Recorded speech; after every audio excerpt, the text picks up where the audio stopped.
Good morning. Today's video is going to be about, very interesting. When you only have one side of the story. Really quickly, I'm going to just say that one side of the story, if you were in school, means that you get 50%, and that means you get an F. And so I think you can guess if I'm for it or against it. But anyway, here is my little commercial, and then after this, I'm going to get into the subject of having one side of the story.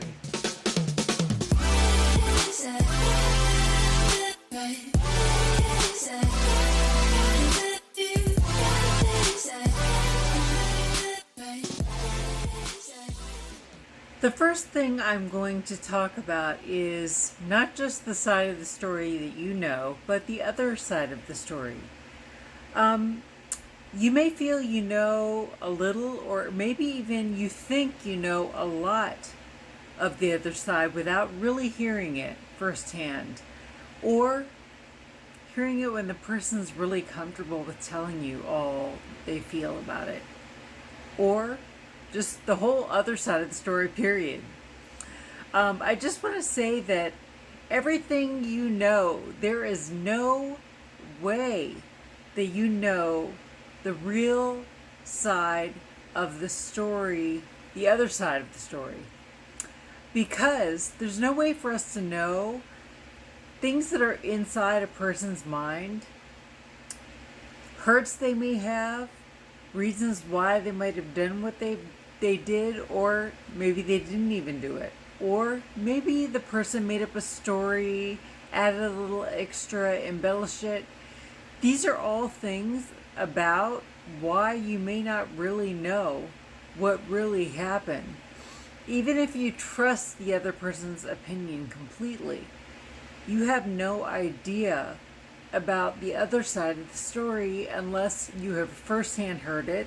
And still, when you firsthand heard it, there is really not a complete side to understanding that other person and why they did what they did, or why they didn't even maybe do it.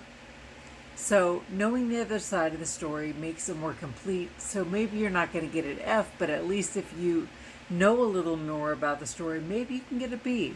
Maybe you can even get a low A. But really, probably there's no way to know 100% of what happened. So I would be careful with it. So here I'm going to talk about number 2, but it's really actually part of number 1 in a way. But there are a lot of things that I think I need to put the thoughts in your mind on, so I'm going to kind of read it. Hope you don't mind.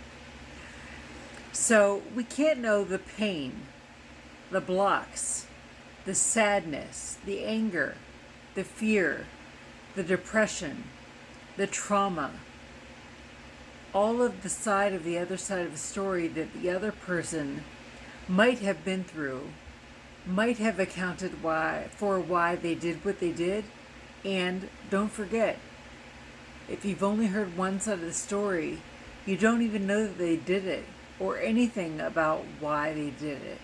So I guess the principal point I'm saying here is, when you have heard one side of the story, or even if you kind of know the other part of the story a little bit, you really just don't know.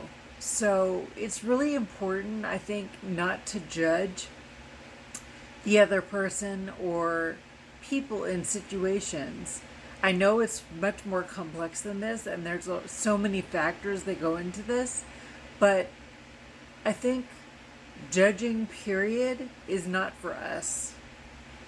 Yes, I believe in God, and I believe judging or judgment or anything of the sort is for God, not for us as humans in this imperfect world of illusions. So pretty much that's what I wanted to talk about today. And I really hope this helped somebody. And I know this is really kind of a deep subject, and this is just one small aspect of it. But judgment is for God. It's not for us as humans on this planet. Because there's no way that we can know the whole side of either person's story.